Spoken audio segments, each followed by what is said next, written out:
I could not help feeling that they were evil things, mountains of madness whose farther slopes looked out over some accursed ultimate abyss. That seething, half-luminous cloud background held ineffable suggestions of a vague, ethereal beyondness, far more than terrestrial spatial dimensions could ever contain. The touch of the Arctic midnight sun did not banish their deadly shadows, and the whole atmosphere felt oppressively laden with unutterable horror and loathsomeness. Still, we felt no real fear, only a vague uneasiness about the coming fall of night, and an insistent wish to discern more of the mystery before us.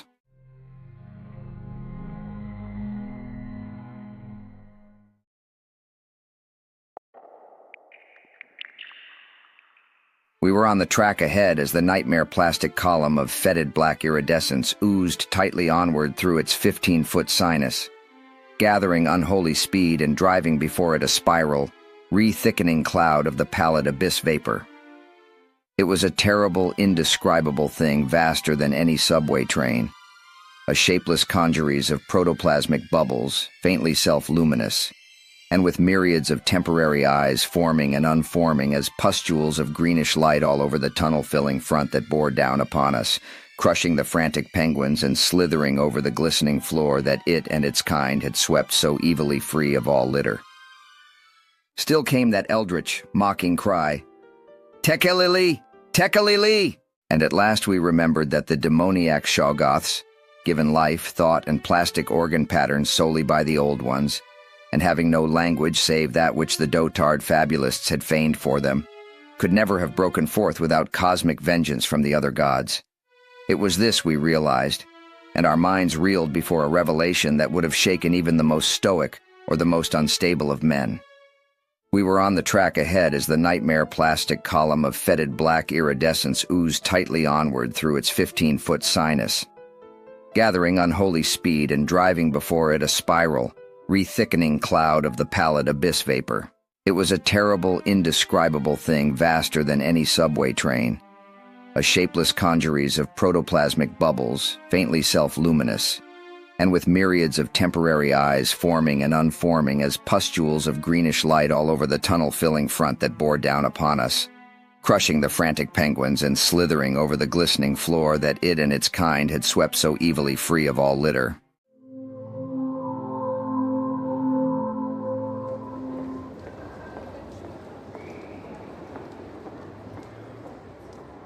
We turned and fled madly toward the ascending slope of the tunnel, though it was clear that the nameless black ooze was gaining.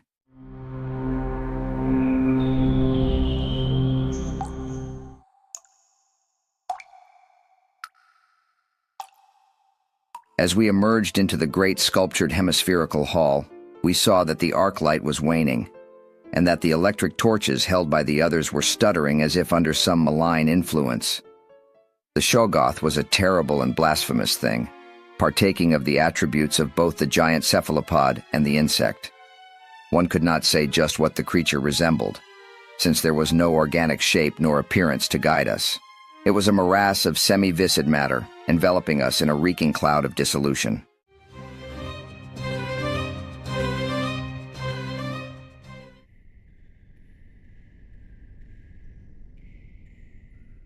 In that lair of cosmic blasphemy, there was no place for human sanity.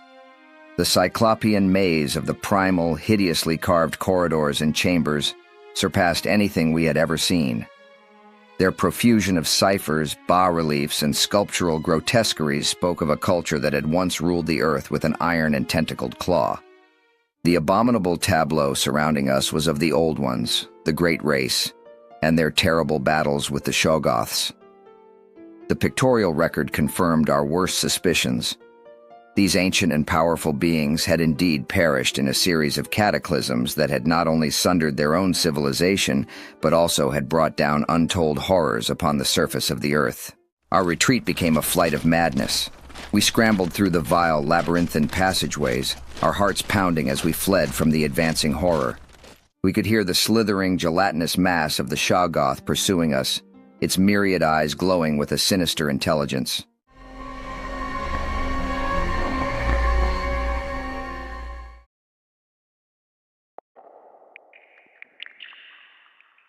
In our final frenzied dash for escape, the monstrous entity loomed closer, its vast and amorphous form filling the corridors with a sense of doom. The echoes of our panicked footsteps were swallowed by the ancient malevolent walls, and as the last of the electric torches flickered and died, we felt the cold embrace of the darkness close in around us.